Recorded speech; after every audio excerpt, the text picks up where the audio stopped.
compris. Le fait du jour, le récit de notre envoyé spécial sur place. Qui aurait pu penser en arriver à une telle situation? Yes, we can.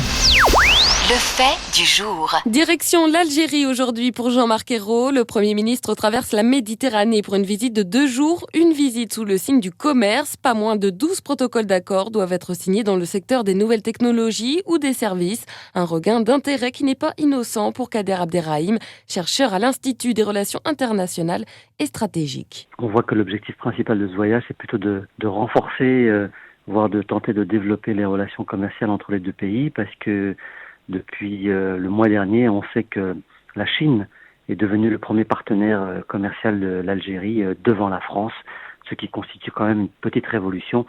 On savait parfaitement que c'était absolument inévitable, donc évidemment ça va être très très compliqué de rattraper ce retard, mais j'imagine que ça n'est pas possible. La France a des atouts importants. Il va falloir trouver à la fois les arguments commerciaux ou économiques, mais peut-être également qu'il y a une dimension politique qu'il ne faut pas exclure dans ce genre de voyage, surtout dans la relation bilatérale entre l'Algérie et la France.